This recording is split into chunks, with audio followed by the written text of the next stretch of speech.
En este vídeo vamos a hablar de la medición de la inflación y de su principal indicador, que es el índice de precios al consumo. Para medir la inflación se pueden utilizar distintos indicadores.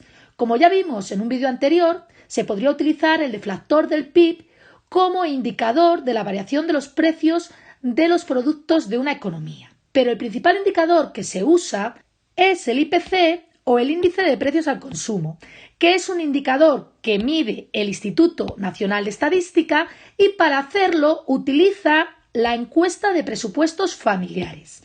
Esta encuesta mide el gasto medio realizado por las familias españolas y además mide en qué productos, en qué grupo de productos se ha gastado más o se ha gastado menos, dando los porcentajes de gasto en cada uno de los grupos. Como podemos ver, en la encuesta de presupuestos familiares del año 2019 nos da el gasto medio por hogar en los distintos grupos de productos, la distribución porcentual, es decir, del total del gasto, qué porcentaje ha gastado en cada uno de los grupos y nos está dando la tasa de variación anual, es decir, en cada grupo si ha gastado más o menos que en el periodo anterior, en este caso en el año anterior. Por lo tanto, de esta encuesta se va a coger la distribución porcentual, es decir, el peso que las familias gastan en cada uno de los grupos de productos. Y este peso nos va a permitir ponderar el índice de precios al consumo. Los distintos productos que están en cada uno de los grupos forman lo que se conoce como cesta de productos que se utiliza para el cálculo del IPC. Por lo tanto, definimos el índice de precios al consumo o IPC como una media ponderada de los precios de los bienes que suele consumir una familia media, en este caso en España. Y esos bienes forman la cesta de los bienes que se utilizan como referencia en el cálculo del IPC. Esta cesta de bienes y estas ponderaciones se revisan cada 5 años. Estamos en el 2021 y la última revisión o el año que se está considerando como base al cálculo del IPC este año es el del año 2016.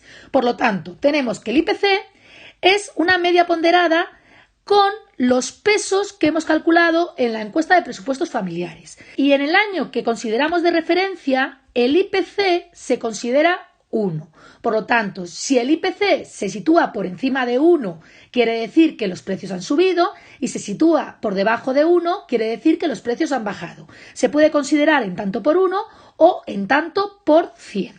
Ahora bien, nosotros queremos medir la inflación y hemos dicho que la inflación mide la variación de los precios. Por lo tanto, la inflación se calculará como la tasa de variación del índice de precios al consumo. Y esto se puede calcular de dos maneras. O bien con la fórmula de la tasa de variación, es decir, el dato del IPC del año que estamos calculando menos el del año anterior entre el del año anterior por 100, o bien como la media ponderada con los pesos de la encuesta de presupuestos familiares por la tasa de variación de los precios de cada uno de los grupos. Si vamos a los datos del INE, podemos ver que el índice de precios de consumo toma como base el año 2016 y los datos de febrero de 2021 nos dice que el índice de precios al consumo ha variado respecto del mes anterior, es decir, enero de 2021, disminuyendo un 0,6% y que respecto del año anterior, es decir, de febrero de 2020, no ha variado nada.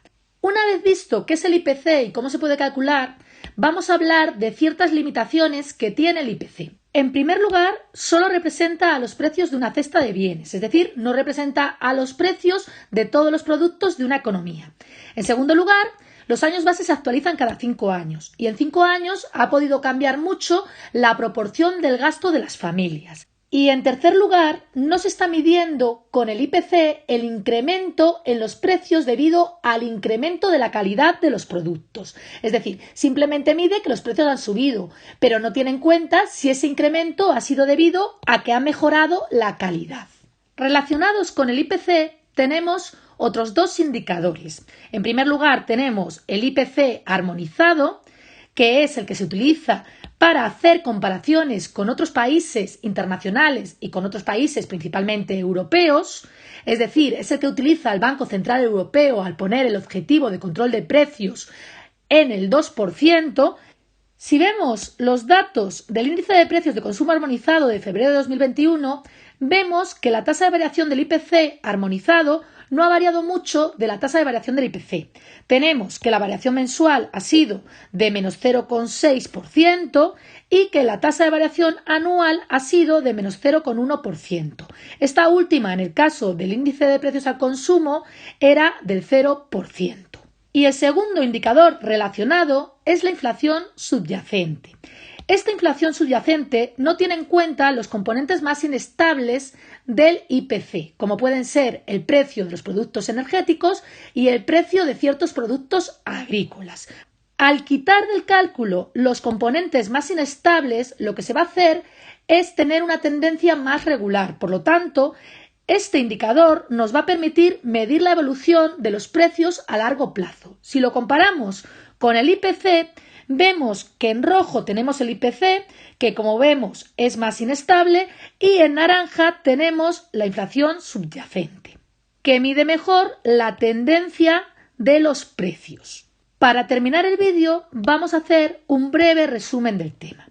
Hemos dicho que la inflación se puede calcular con distintos indicadores, que el más importante es el índice de precios al consumo, que se calcula a través de la encuesta de presupuestos familiares y que su elaboración la lleva a cabo el Instituto Nacional de Estadística, que el IPC es una media ponderada de los precios de los bienes que suele consumir una familia media y que la ponderación se calcula de la encuesta de presupuestos familiares y que además tenemos que lo que mide la inflación no es el IPC, sino que es la tasa de variación del IPC.